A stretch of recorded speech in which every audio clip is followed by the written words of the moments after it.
Hey everybody, I'm Arglefumph. I figured I would do a Q and A video today because I haven't done a Q and A video in several years. And I just got a new phone, again, something that hasn't happened for several years. I wanted to test out the video function on my new phone, make sure it records video correctly. Why not do a short Q and A video? That seems like a great way to test my new phone. So most of my questions were about Nancy Drew. That's what most of the questions I got were about. So what about my family? Does my wife play Nancy Drew? No, she doesn't play video games. Sometimes she does crossword puzzles, and that's as close as she ever gets to playing video games. My one daughter, Mary, she's a teenager. She mostly plays Genshin Impact. She does not want to play the Nancy Drew games with me. She has played a couple of the games with me in the past, like Creature of Kabu Cave and The Captive Curse, I think. So those videos are on my channel. But other than that, she has shown no interest in wanting to play the Nancy Drew games with me. As for the books, they haven't read any of the books. I know Mary got The Secret of the Old Clock from her school library, and part of me wanted to just jump up and say, "Did you like the book? What did you think about it? They've got a video game based on the book. Let's play the game together and talk about it." But no, I wanted to be cool. I didn't want to be the nerdy, hyperactive parent. Sorry, I said parrot because I'm looking at a parrot picture right now. Here it is. It's a painting. I did this painting. I did it in oils on a black canvas. It's a parrot. Woo, I'm a parrot. Quack, quack. Well, I didn't want to be a hyperactive parrot parent, so I decided to play it cool and not mention her getting the book from the school library. And then she didn't say anything about the book, so I have no idea if she liked it or not. I have no idea if she even read it. My other daughter, Rosie, is 5 years old, and she's too young to play the Nancy Drew games. I think you have to be 9 or 10 to play the Nancy Drew games. That's sort of the recommended age on the box art, at least. Yeah, so I definitely think Rosie is too young to play the Nancy Drew games. She is old enough to play some of the Barbie games, so I'm going to post a lot of Barbie walkthroughs in the near future, because those are games that I can play with Rosie. You know, she can do jigsaw puzzles and matching challenges and simple puzzles like that, but she would not be able to do the complicated puzzles in some of the Nancy Drew games, like the chemicals puzzle and Haunting a Castle Malloy or Fox and Geese. Whoa, those are a bit too complicated for a 5-year-old. So in short, I'm the only person in my family who's playing the Nancy Drew games. Do I ever play the games for fun? No, but I wish I could play the games for fun. I'm actually really busy right now.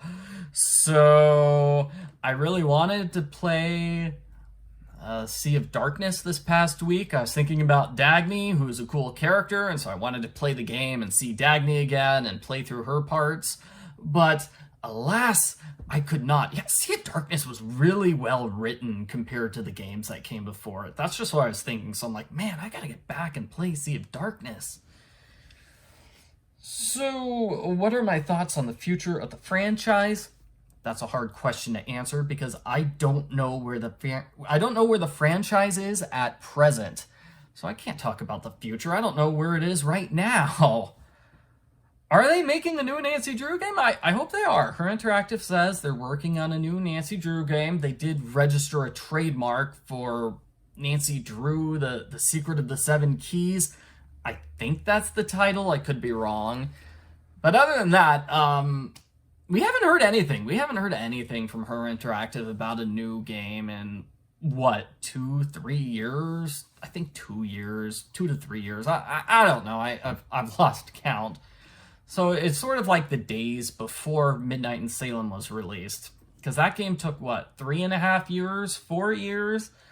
And while that was going on, everybody was just asking and wondering, are they actually making a game or not? Because they've released no new details about this game in years and years. And that's sort of where we are right now. It's like we've gotten no information on a new game for years and years. Are they actually working on one? they could have like paused production on the new game for 6 months, the past 6 months, and you wouldn't be able to tell the difference, right? Because we had zero details. There's also coronavirus, which happened, so that probably delayed the release of the game if they were working on a game. I think they were working on a game. I hope they were working on a game. So, what would I do if I was in charge of the Nancy Drew franchise? I don't know. I would do a couple of things. I'd probably share more information on a new game, depending on what the timeline is, right? If it's going to take 6 years to make the game, then maybe I wouldn't share a bunch of information right away. But gosh, don't you wish they did like yearly status updates or monthly status updates? That would be cool. That would be nice. Yeah. But you know, I've made video games too, and making video games sometimes takes a while. Video games I made, the Pizza Delivery Boy Who Saved the World is now available on consoles. So that means you can get it on Microsoft Xbox, the Nintendo Switch, and the PlayStation. And it's been pretty popular there. So it's sold like lots of copies on console. So I'm surprised because I didn't think there was such a big gap between people who play computer games and people who play games on console. But apparently there is. So maybe that's something the Nancy Drew franchise could look into, is re-releasing their old games for console. Maybe that would be a good way for them to reuse some old content.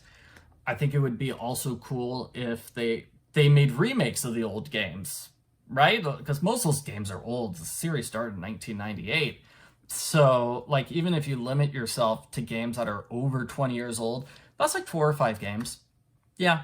So you've got a lot to work with there. That's something that'd be cool. I know it would be popular if they did a sequel game to, say, Secret of Shadow Ranch or Curse of Blackmore Manor, but it'd be also really hard to do a sequel game to one of those and have it be as popular as the original, because those original games were so popular. I feel like something I might do is, try like a mashup of the older games. So like do a game that's similar to Secret of Shadow Ranch, but have it take place in the castle from Treasure in the Royal Tower. Something like that. Just take like 3 or 4 of the popular games, sort of mash them up, take elements from each. And I think do that. Do something which really feels like one of the older games. Whereas Midnight in Salem, that's another question here. What do you think about Midnight in Salem? It's been 3 years. Has it been exactly 3 years? It came out in December, right? Oh, I guess it has been about 3 years. So I don't think my opinion on the game has changed all that much. Like the last 2 times I played the game, I think I did it for a marathon on my channel. I was really excited to play the game, and then it was just 2 straight hours of dialogue with almost no gameplay at the start, and I lost my enthusiasm. The first day of the game is okay. The second day of the game is a little better, but like the first half of the game is mostly dialogue, and it can be kind of draining unless you're prepared to sit and play a game for 6 hours, and that's really different from the older Nancy Drew games. So something like the older Nancy Drew games did is something that the Barbie video games do, which is, we have like 3 or 4 different characters, and each character has like 2 different puzzles. And that's sort of how you can break the game down that way. It's like, okay, well, this character is here for 2 puzzles, this character is here for 2 puzzles. So like Jean-Michel Traquenard from Danger by Design, like he's there for 2 puzzles, and he's there to give you the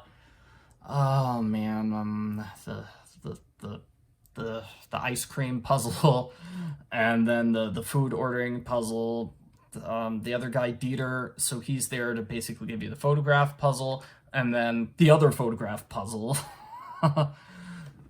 So anyway, that's something the Barbie games do as well, where it's like they have 3 puzzles or 4 puzzles, and they just cycle through those puzzles over and over again. So there's a jigsaw puzzle, and then there's a matching puzzle, and then there's another matching puzzle, but it's slightly different, where you have to match 2 things on the opposite sides.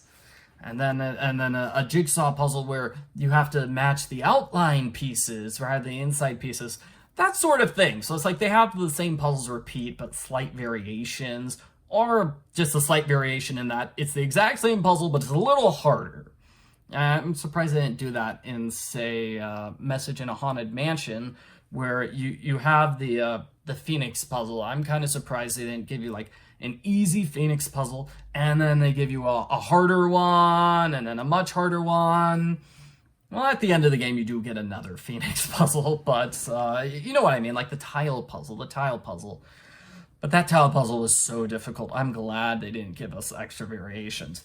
But in White Wolf of Icicle Creek, they do exactly that, where you have the one puzzle with turning all the faces to pigs, and then another variation, and a slightly harder variation, a slightly harder variation. That's kind of cool from a puzzle standpoint.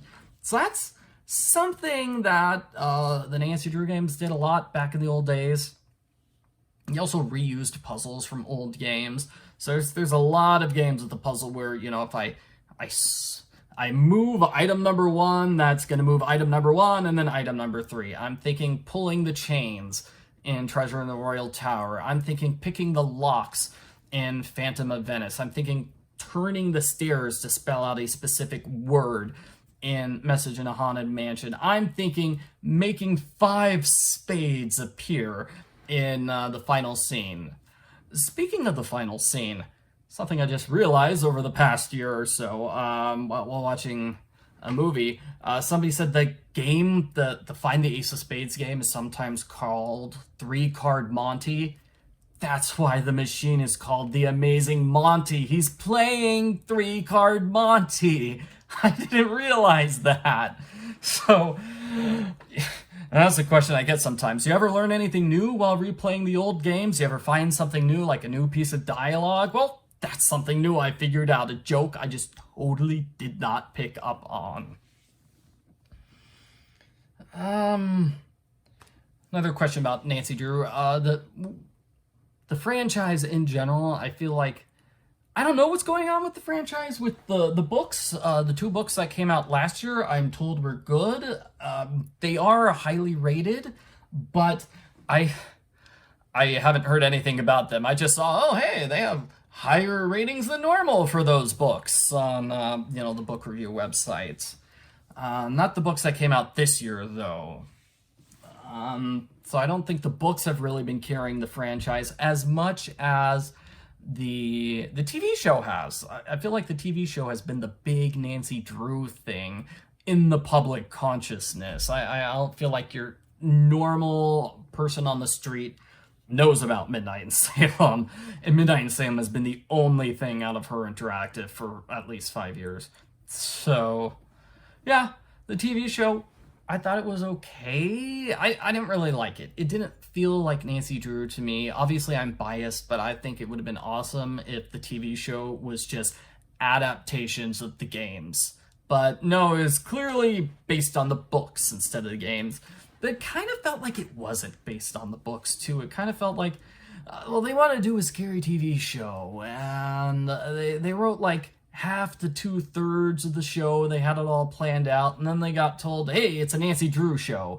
And then they just threw Nancy Drew names and characters on top of that. That's sort of what it feels like. I do like the acting in the show. The actors are doing really well, so I did like the actors. Oh, didn't mean to jostle my camera there. Yeah, so acting's good. I'm just not a huge fan of CW TV shows, so I stopped watching after the first season. I'm told everybody who liked season 1 really likes the next season. So they've liked seasons 2, 3, and 4. I feel kind of bad for the show because I think it got off to a rocky start. They took like a break, like a 3-month break in between, in the middle of season 1. I feel like they retooled the show there And I feel like that might have been a little bit difficult for them. Like they had to switch characters to focus on. One of the actors left, I think. And it's also difficult on me as a viewer because I'd forgotten the show because it'd been like 3 months since I'd seen the previous episodes. And that was really a problem with like episode 10 or 11 where they solved the mystery from episode 1, and I'd forgotten all the clues in episode 1 because by that point it had been 6 months at least since I had seen that episode. So I kind of wish I'd rewatched it recently to just to have my memory jogged, or just, you know, I feel like if I'd watched the show on streaming, it definitely feels like a show that was designed to be on streaming. Like it's designed to be binge watched. And I think I would have liked the show a lot better if I had done it that way. It is a Monster of the Week show. It's a scary ghost monster story, indeed. Okay, this video is running a little long. I thought it would be a 10-minute video. Looks like it's more like a 15-minute video, so thank you very much for watching. Well, please like and subscribe to my channel. Check out my video game, The Pizza Delivery Boy Who Saved the World. Also, the 2 Cat President games. I'm working on Cat President 3 right now. I have to work on Cat President 3 now so the game can come out in time for the 2024 election. So that's my next big fun video game project in the future. So, thanks for watching. Bye.